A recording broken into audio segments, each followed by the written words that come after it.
Bien, tu fais, bisous les camalobana et belé.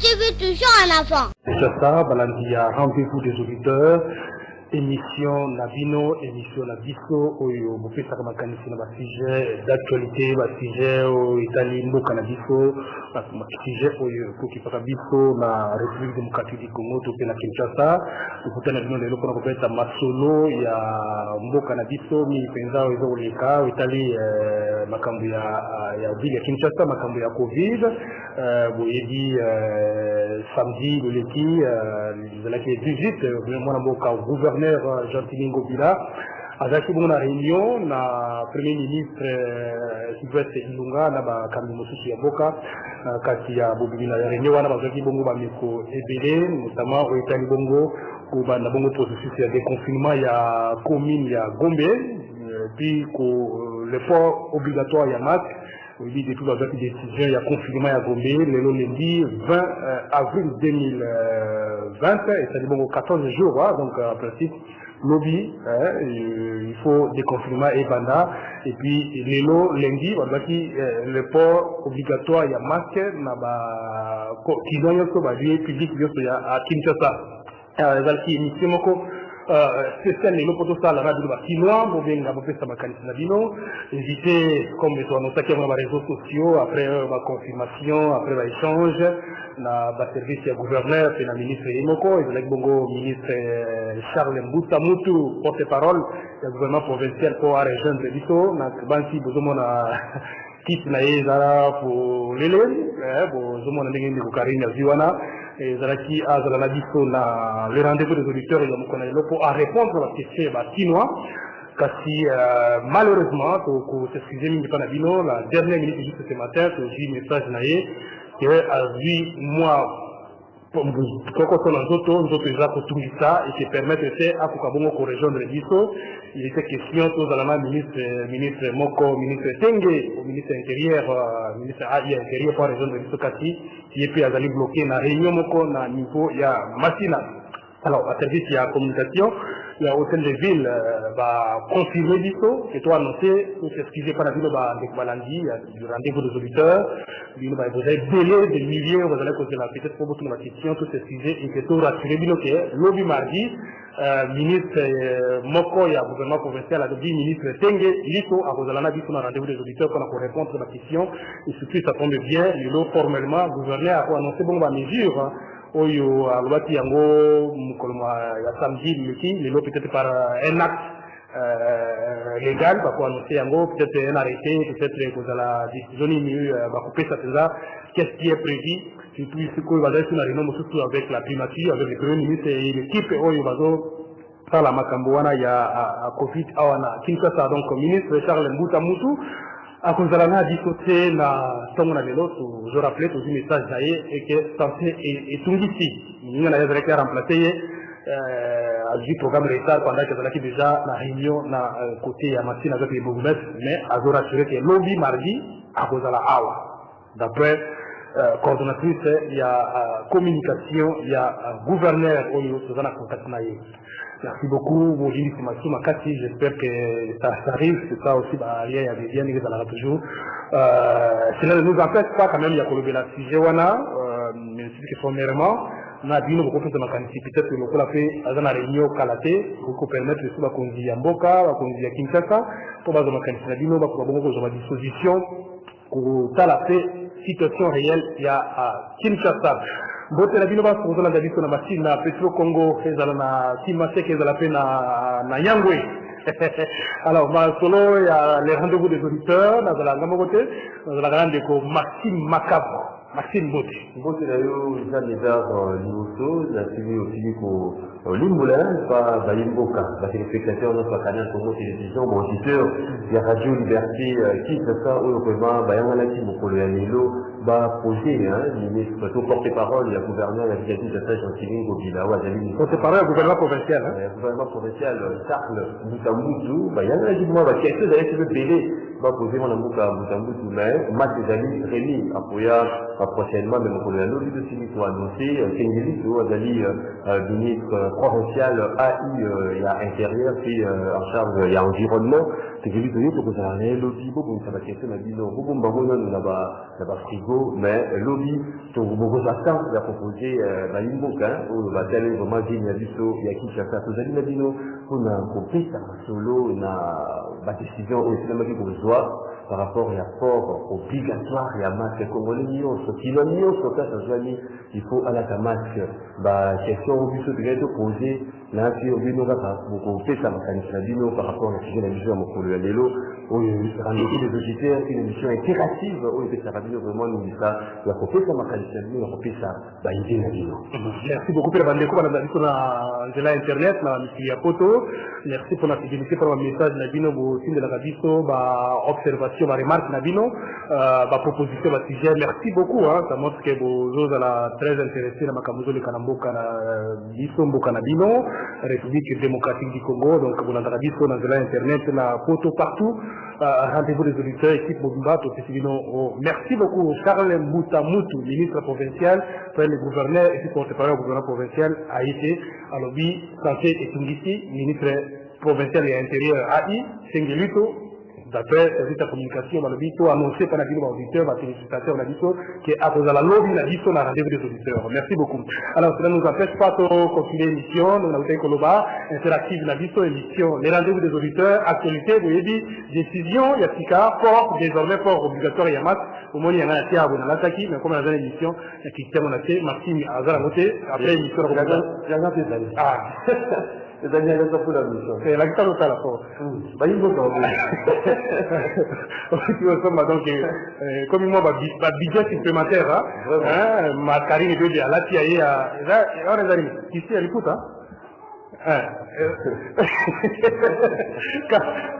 Karine, Karine, on a fait ce masque, on a fait ça, il a évité. Alors, Karine, le bébé, Kamera Women a dit so, il me dit, ah oui, on a Karine. Oh, là, ok. Alors, Balobi, Matiango, attaque donc il y a parti à l'élo, vous pouvez soit là, ta masque, ton robima, Motambola, à toi, il faut là ta masque, Balobi, policier, armé, vous allez déployer, pour faire observer, pour faire respecter, les mesures barrières, il va conduire si besoin, il y a des capés au dans le déconfinement, il y a commune, il y a Gombe, donc il y a des ministres, il y a qui peut-être lobby au Tuna, durant il y a confinement bataille, après 14 jours, ça produit quoi? Résultat limite, donc il y a Tuna, pourquoi déconfinement progressif au lieu de déconfinement total?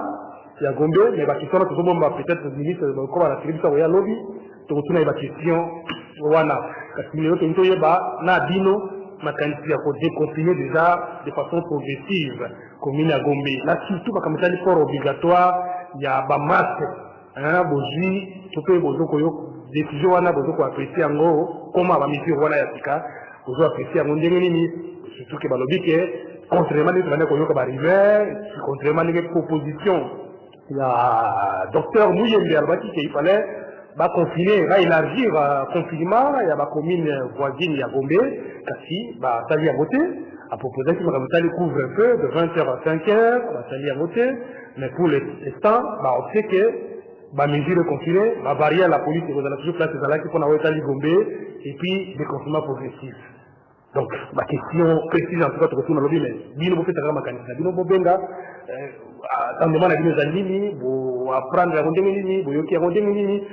Merci beaucoup, honorable Christian Vwanga. Il y a rendez-vous des auditeurs, député, il y a Funa de Christian Vwanga, Massanangai. Merci. Christian Vwanga.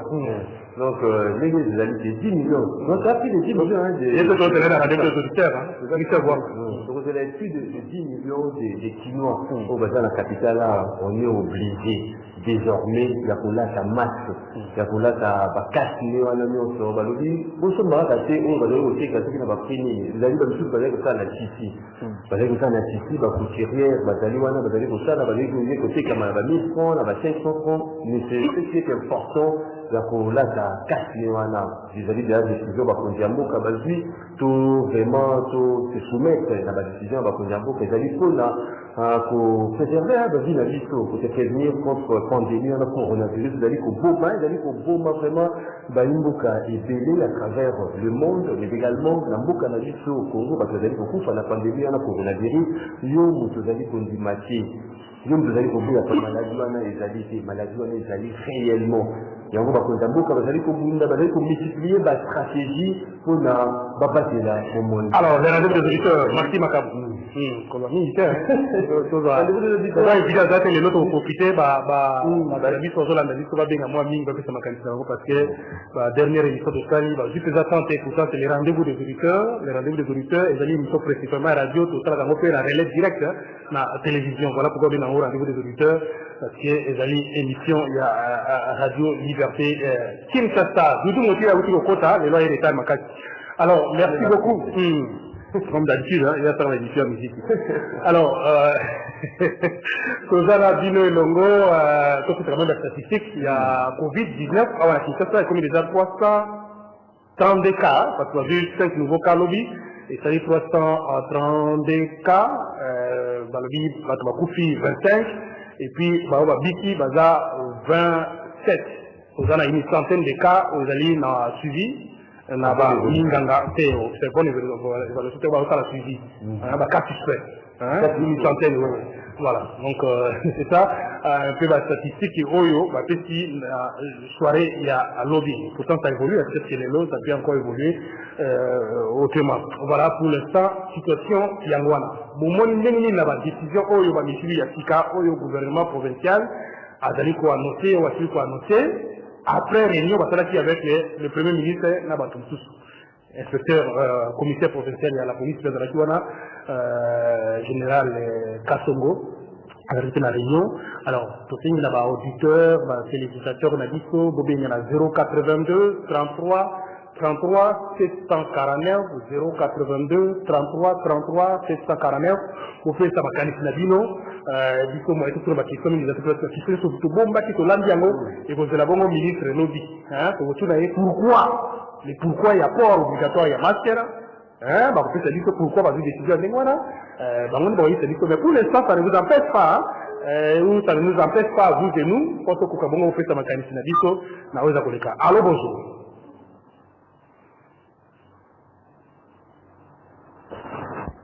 Allô, bonjour. Allô? Bonjour, papa. Bonjour. Bonjour. Allô? Bonjour, papa.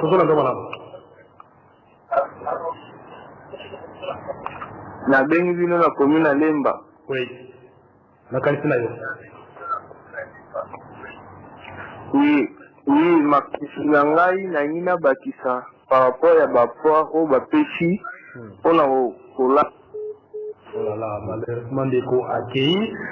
Pour l'instant, comment vous prendre des décisions, mesures, pour déconfiner de façon progressive, commune à Gombe, et puis fort obligatoire à masque, la Kinshasa. Alors bonjour. Bonjour. Papa, moi, tu as dit que vous oui. Allô? Oui, vous avez dit quoi? Oui, Martina, ok. Martina. Nalobia. Oui. Bon, on a qui ça vous la radio s'il vous plaît? Parce que...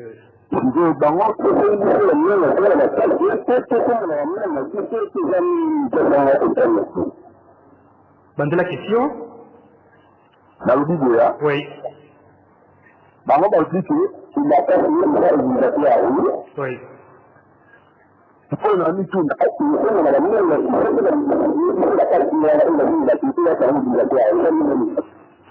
Merci beaucoup.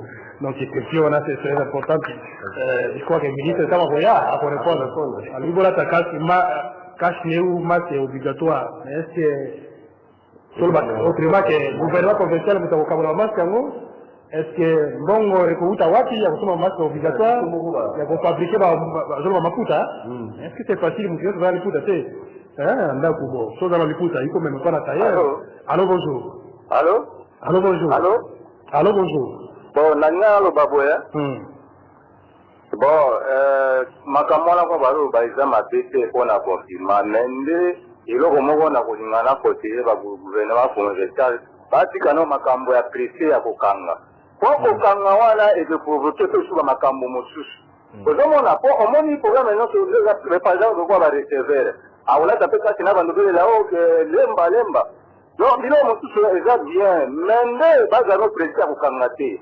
Par le port obligatoire, oui, exactement, eza malamu, mais au moins ceux qui vont provoquer ma campagne, tout mon boulot, à l'école, on peut se délai pour la ligne, et que ça n'a pas changé, n'a pas pollution, d'abord pollution, il faut qu'on montre que les bâtiments sont mais pas la paix, déjà bien, mais pas la paix, il faut provoquer ma campagne. Il y a des gens qui vont apporter, on a fait battre la Merci beaucoup. Bon, et puis, nous sommes qu'est-ce qu'il faut que bateau va confier va couper la carte bateau va couper la carte corona, la carte mais les avions ont ces gens m'abêter, mais il faut voir comme moi, et la civilisation, pas que ça va porter, mais ça va pas nous traiter spécial au Kanga. Va provoquer la comme Merci beaucoup. Merci. Ma question est sur arrêter. Avec des ministres professionnels et intérieurs, ce qui a combien de rassurer du solo. Allô, bonjour. Allô? Allô, bonjour. Bonjour. Bonjour. Ouais, c'est pas trop mal, hein? Pas mal, ma cantina. Ma cantina est venue boyer. Exactement. Ma problème il y a ma masse. Gouvernement a dit que biso tela ta masse, on a pour la masse côté. La police a fait comprendre naï. On a tolandi, maintenant bazana ba démissionnaire, mais ba côté monsieur qui bazo kabila ba masse. Problème exact, tola ta masse.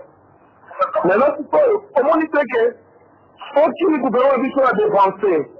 A que nous azongisa misala nyonso biso nyonso zonga misala nyonso ezonga bavoyage ezonga mpo ekonomi na biso eza partere baza na eloko moko te bazokoka te kosala mpasa ata na eloko moko bazongisa biso mpo banda kolata bamaske obligatoire me tozongela misala na biso ndenge tosalaka bavoyage ezala me bakontrole batya bato oyo ya kozala maske te bapamprendre na ye me misala ezonga emeka mo moke komaitize ekonomi na biso yango nde makanisi na ngai soki ministre akomi abopoze na question wana bana bazonga kelasi makambo nyonso ekoma malamu ndenge toza kozala me acondition ke maske ezala po contamination ekozala te bosi na nini maske ekomi obligatoire me misala ya kokanga omoi teke eloko moko te.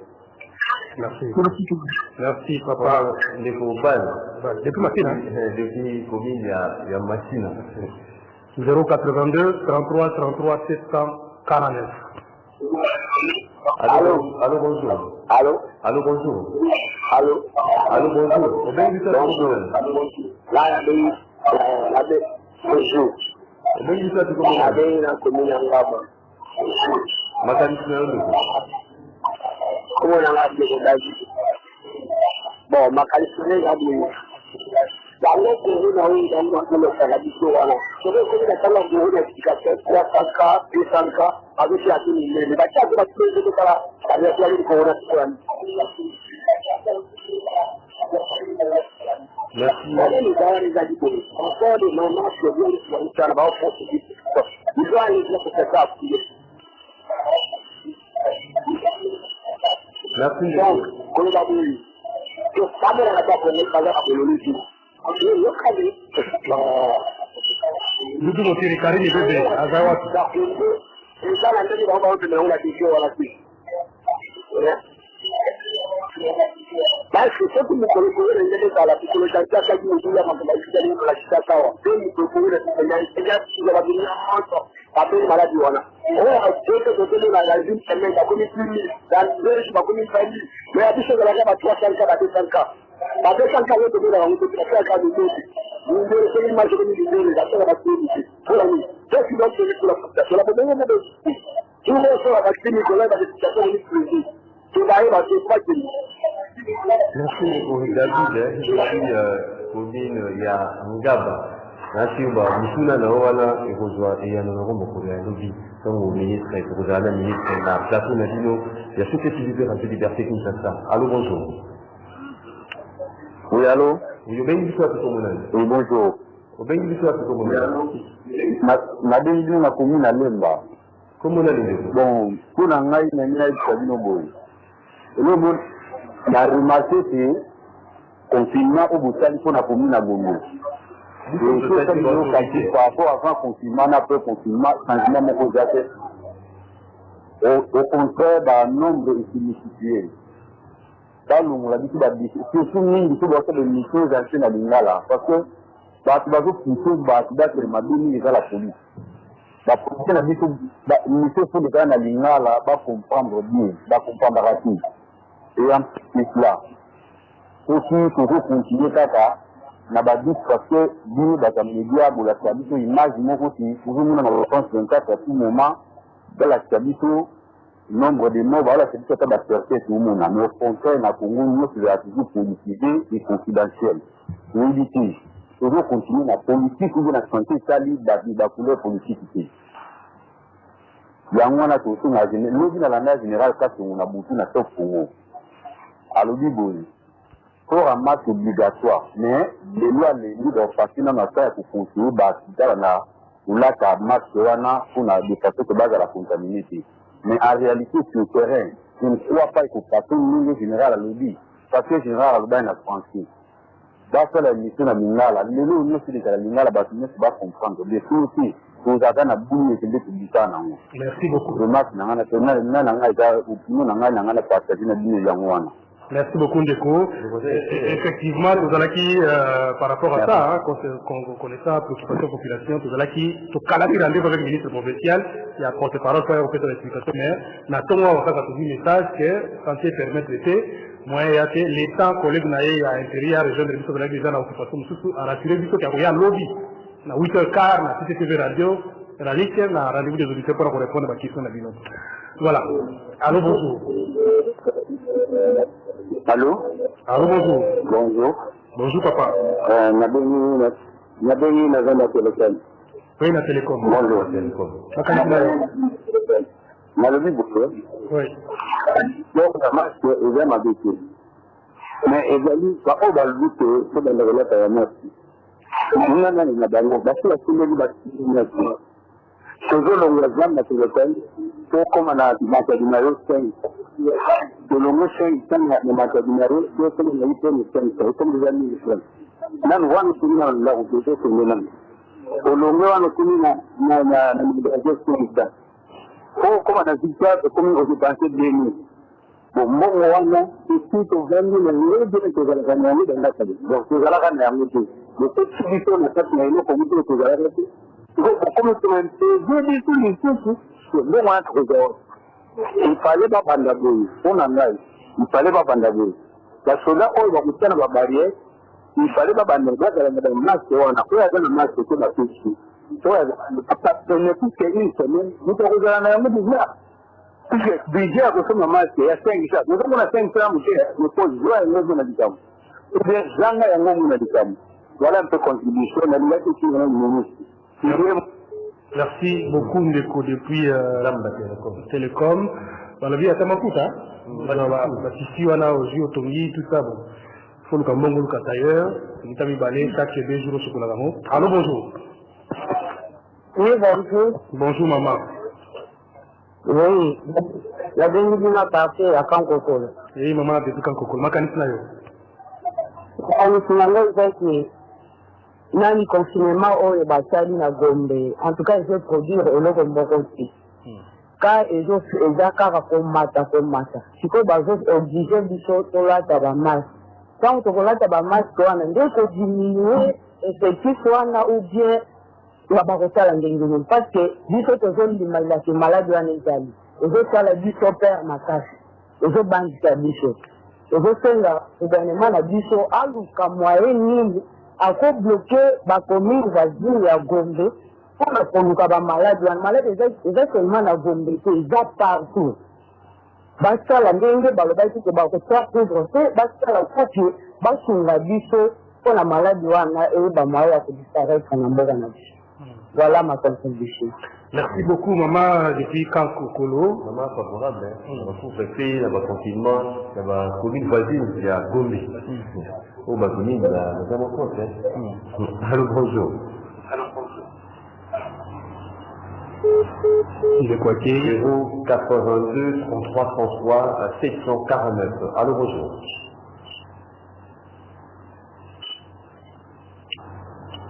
Allô, bonjour. Dans ma candidature, par rapport à la décision, il y a un port obligatoire. Il y a un cash net ou un match. Oui, allô, bonjour. Vous venez de comment? Allô, bonjour. C'est David Apatangala. Bonjour, c'est la bonne. Oui, c'est David, ma candidature. Il y a ce que c'est là au port de masque. Il y a un cash net, ça bien. Mais il faut travailler notre train de vie à Congolais. Si vous voulez Congolais, il faut travailler 3 000 francs par jour.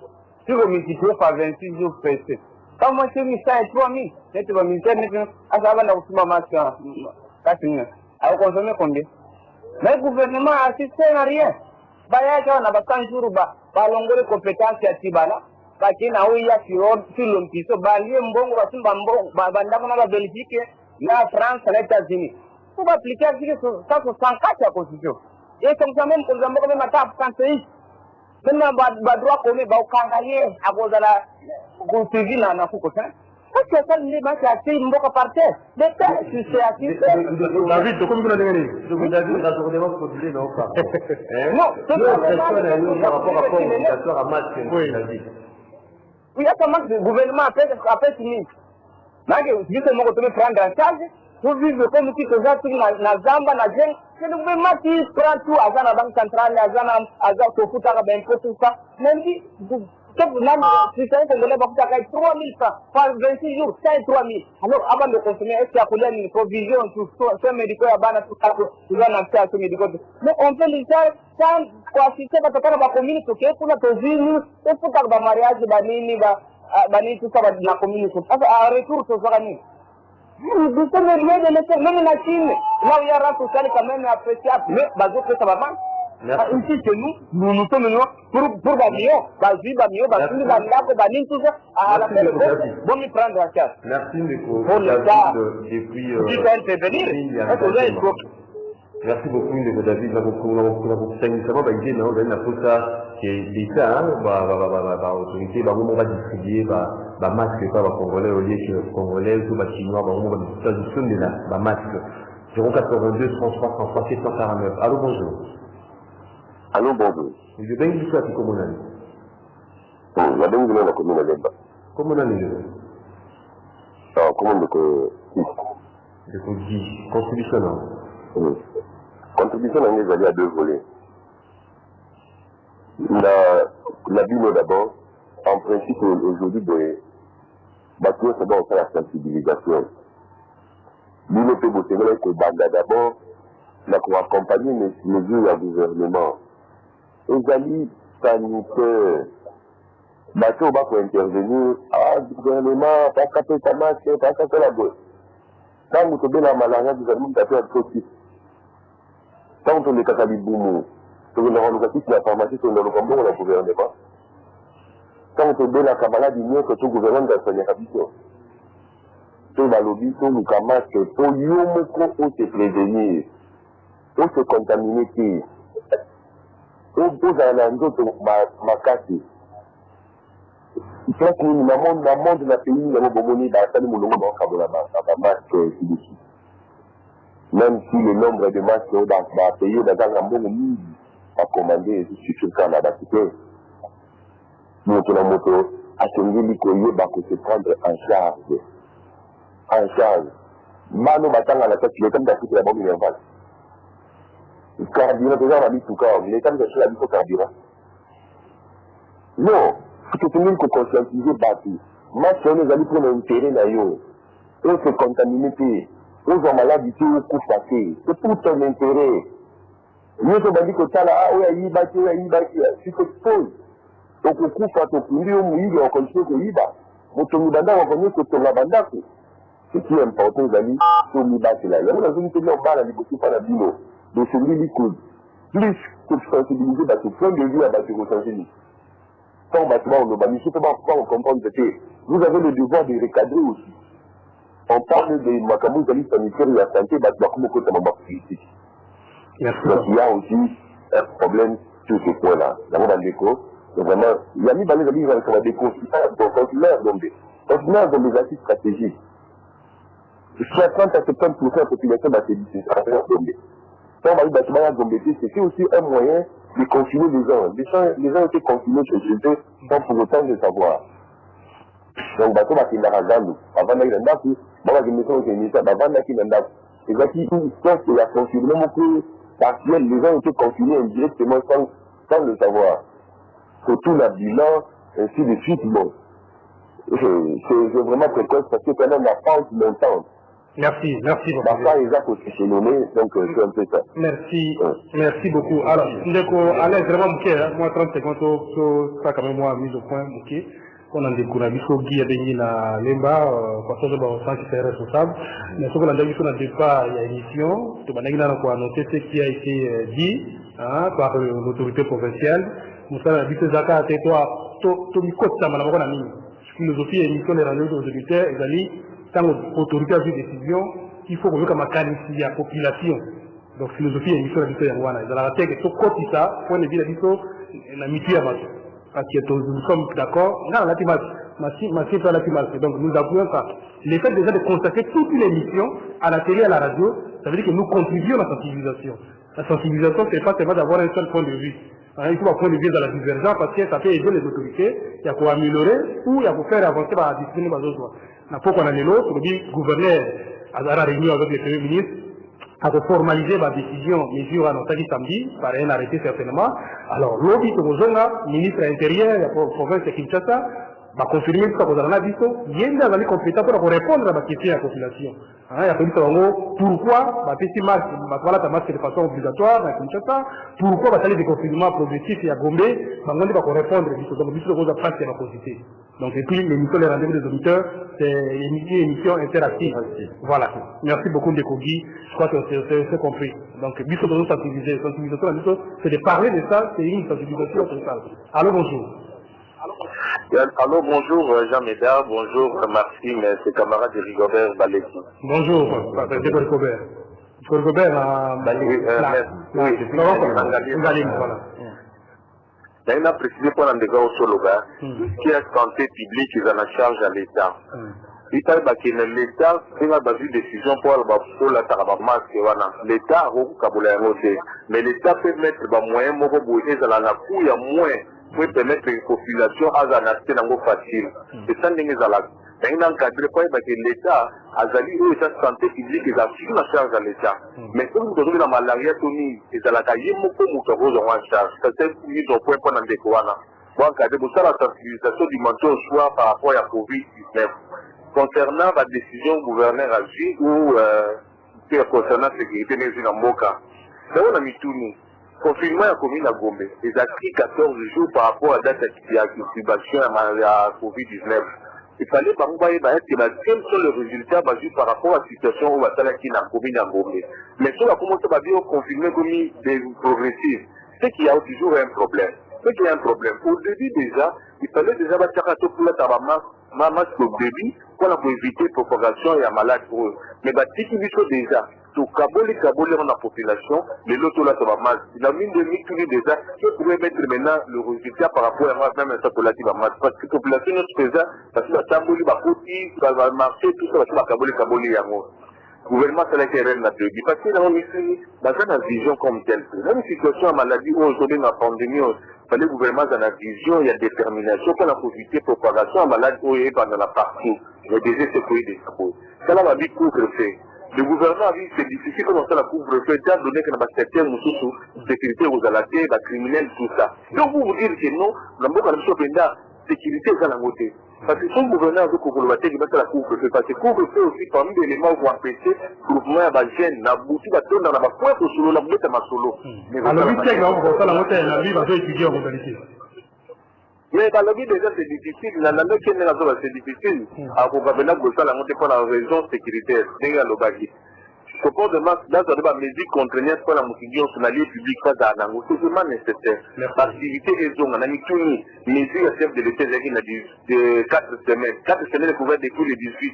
Donc, en principe, les gens fallait activer nos saisons-là, parce que la mesure, on a déjà fait cette liquide déjà. Mais ce côté-là, on a des zones, des comédas, parce que c'est un problème à Mokanam. Ce que viser ça là, pour que c'est des jeunes Mokanam. Ce qui est, on va décision, mais solution que je dois mater, malade, et pour m'habituer sur le merci beaucoup. Bonne journée. Merci beaucoup, Ndeko Baleke. Alors, il faut préciser, beaucoup de gens à Zolaki, beaucoup de mesures les 18, mais formaliser qui en haut par ordonnance le 24. C'était le 24 mars. Voilà. Alors, il d'abord le 18, après une communication. Après le 24 mars, il y a une décision va formaliser. Je crois qu'on a compté à partir du 24. Marguerite Balbadi, Michel Bosso va permettre l'église, va dire tout ça. Donc, dans 4 jours, et aussi là, vous voyez, c'est la prolongation de la peut-être dans le Parlement, donc on a ça, mais ce qui est vrai, c'est qu'il y a 3 jours, le vendredi, le ministre de la Santé a présenté un projet. Il y a la loi pour l'Italie, par exemple, l'élargissement, il y a le confinement, les mesures barrières, tout ça. Nous pensons qu'après amendement, certainement, ça va être amené au niveau du Parlement pour la Bongo débattu, pour pas sa autorisation prolongée ou non. Ce qui est président, c'est Ndiango. Voilà. Alors, nous serons préciser Allô, bonjour. 88 33 33 749. Allô, bonjour. Là où nous sommes aussi bien, c'est que des confinements progressifs qu'on a bombé, d'après ce qu'on a dit, le général Kastongo, les attaques vont tout à cause de la bombée. Donc, on va l'alimentation, juste les bateaux vont on fait ça service, on fait ça banque console, on fait ça ordre de service minimum, on fait ça combo, on a accès à la barrière pour les bombés. Des confinements progressifs, c'est juste pour permettre d'habiter à Gombe, pour que nous sommes on a l'alimentation, et puis les attaques bien sur la Libanda, vous allez voir la situation. Donc, ça, c'est caron au quotidien. Vous avez accès à la commune de Gombe. Allô, bonjour. Allô. Allô, bonjour. Allô. Allô, bonjour. Bonjour. Bonjour. Bonjour, Ndeko. Na bengi dino à partir ya Kimbanseke na Mazokele. Oui, Kimbanseke. Monsieur Cyril Sanjoa. Alors, problème nange zali oyo. Contribution nange zali oyo. Soki olandi bien, banda makambo oyo bandi, erreur ya makasi esamaki à partir ya bakonzi na biso. Soki toatake bakonzi ya lelo, tokoloba ke tozali bato moko mayele moke. Mais totala bakonzi oyo badirijaki lobi. Lobi oyo badirige batiki biso na nini? Combien de centres hospitaliers oyo bato bakoki kozonga po bakende kozwa batraitement? Combien bapeli nini babiloko bacentre ya nini ya ravitaillement badispensaire ya l'État? Et batiki combien? Matériel nini batiki na kati? Tala mbongo ya mboka nyonso bake bakangi bake kotika libanda mboka. Na muto babengaki na maponomi azoyiba mbongo azokende kotika libanda mboka. Tala ndenge Nzambe aye kokanga biso. Tala rattrapage Congo mobimba bacouveze eza te na bopito. Congo mobimba baappareil ya respiratoire eza te. Tala lelo ndenge maladie ezosakaze. Vraiment eloba baaméricain na baeuropéen soki ete ekoti na Afrique frère soki Nzambe te babandolokosa biso na balabala ti bibembe na bibembe. Alors pour ayo matika pamba kozwa ngo obligatoire oyo batizaki esalaka basaki. Est-ce que bakoki kotonga meme bamaske te pour diminuer la population, pas banda koteka. Entreprise za ko sala ba chaki. Ba ko kende na ba privé. Ba privé ba tonga ba nini ba kashine ba te kango na PAC ou l'état fait va faire bango, Merci. Mbongo de façon que basala bakasi ebele na mboka ndenge Chine a changé, ndenge ba pays africains ba changé. Il faut que nous n'ayons pas ces awana. Ça n'a pays ont manqué visionnaire. Visionnaire ndazati. Merci papa. Merci to. Badiloko boko ma biso likolo baso de mouton. Les années qui badiloko baso de mouton tiens. Voilà les années biloko ya santé balina na bandana ya santé. Ndeko aller na régie auto za na samoko ndiko continue makama politique. To tika makambo ya kujem kwa milu. Allô bonjour. Allô bonjour. Bonjour. Exemple là, c'est démocrate, hein?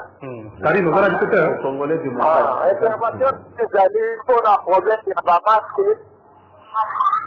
Le gouvernement, il veut que les gens pour la constitution, la campagne, la police, la police, les nations, ils sont dans la base qui est dans la base. Ceci va venir dans la bande de traitement de la si la bande de semaines en gros, à doter. Il faut que la carte et la carte d'attendre. La sécurité, la vie, le monde, le temps de se mettre de côté, l'activité de nos papels. En dehors, ça va faire le bateau. Avant que ça tombe, il faut que ça se passe. Je vais en doter quand on dit de la 15 là. Maman, il y a tout à qui il a beaucoup de choses. Bazi bazoteka wapi? Tangia ngo 2 semaines pour la confinement azoko d'argent bidou. Bazoteka bazi wapi? Pour la congélateur, ba pourrait donc le cas sana. Ce qui est semaines azongi pour de côté kabilo comptable. Alors mon pays a point à se penser il faut encore d'argent pour le petit que ça a pas. Bonjour baba. Matation, banini. Batagome, Babokota, Balmatation, mais pas tout petit bilot qu'on attaque à Zandu. On va répondre par visiter à Zangout, à Fonte, à Outikoku Pantala. Et pas Jawana pour te faire $15, $6. Après ça, $15 à $10, Merci. Allez le récupérer, participer à yé. Merci beaucoup. Merci. Alors, bien, on peut ça dire son parti. L'État doit nous faire, sinon, peut-être l'État est cité. Oh, et maman la Bible, que l'État au Balouka, a posé la population en Chine. Ça y est, vous savez que pour la aussi, l'État vient par merci beaucoup, Décoalé. Merci, Dino, la régie. Merci. Merci beaucoup. Karine, merci beaucoup. Décoalé, c'est au Canada. Il dit que Décoalé, on a dit qu'on a régie. Donc, il y a un président de communiquer, la mesure à qui Carlobi va continuer l'alimentation, donc je pense que les gens nous disent que les gens nous fermer. Allô, bonjour. Bonjour, Léonard. Bonjour. Là, Kapunda de Tigre. Oui, c'est le Kapunda. La levée la dina boyna kompna lo va que moni boko a congélation kama mboko na buyanke. On va kama na buyanke. S'il vous plaît. Totali bakoto usu ko on a tangwa na kata mboka kati kuna mama zata na liputa jana pa député mais ba jipo. Yo yedi jipo te journaliste. Parce que la jipo moko zapati. Mais jip et de l'eau mususu o ya lixe. Mais yo te mama na zwa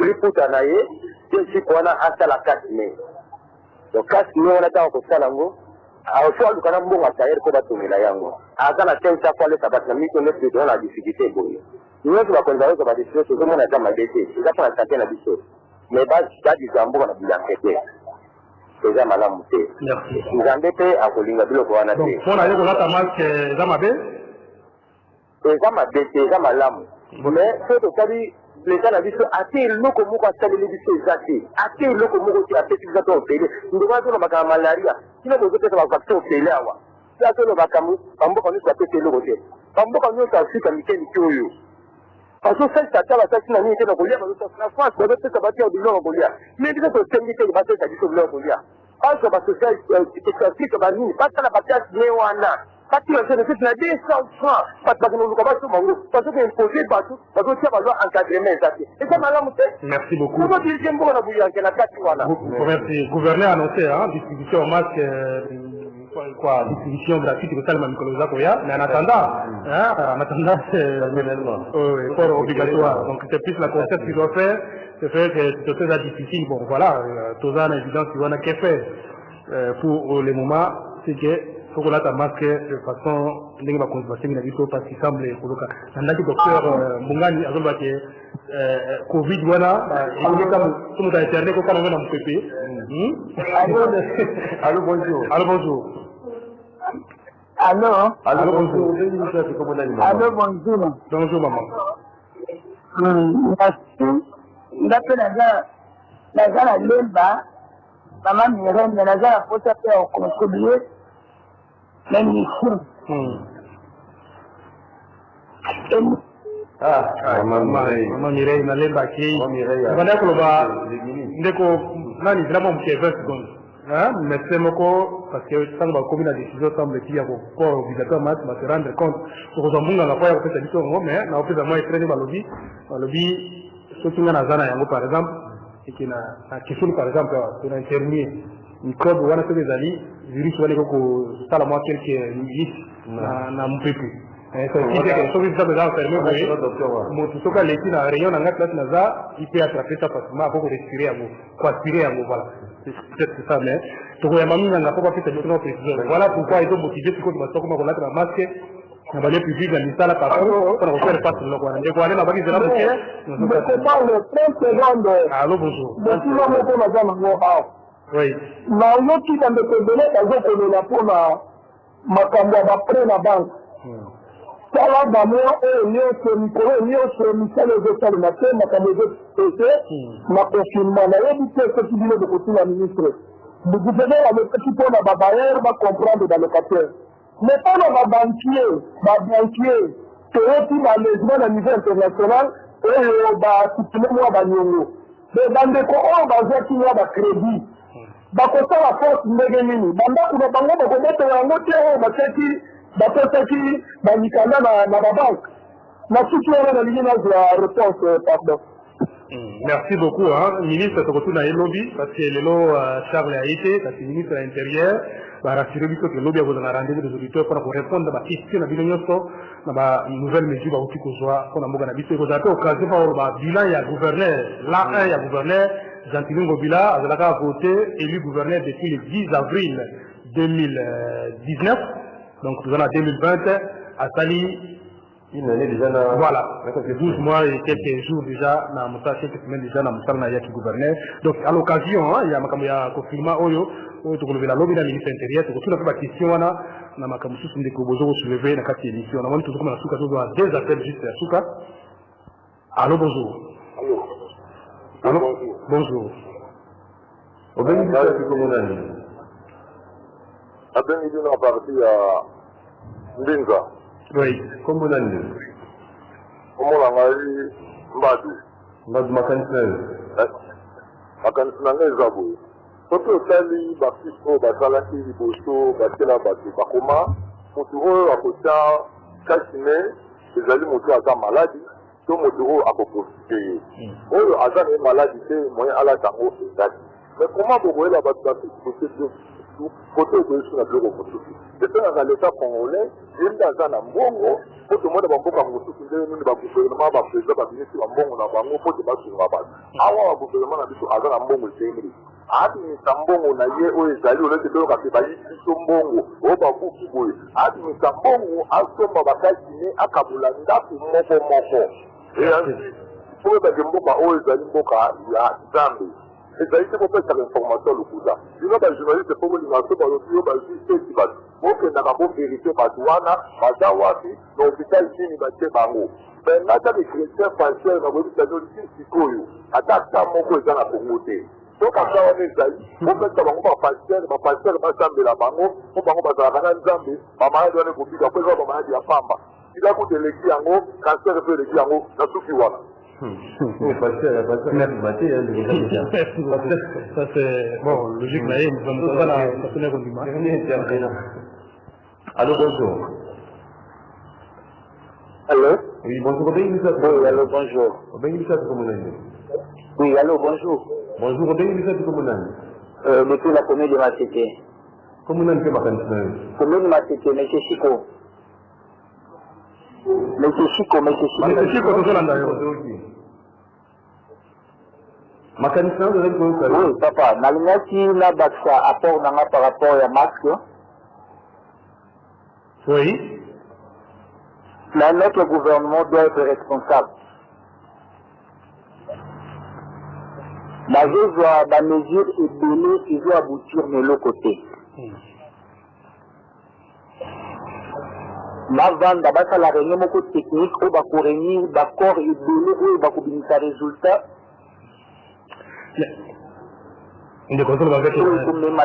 Résultat meilleur. Merci.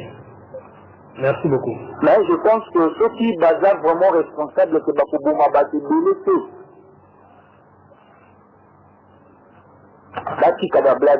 Merci beaucoup, Ndeko Alain.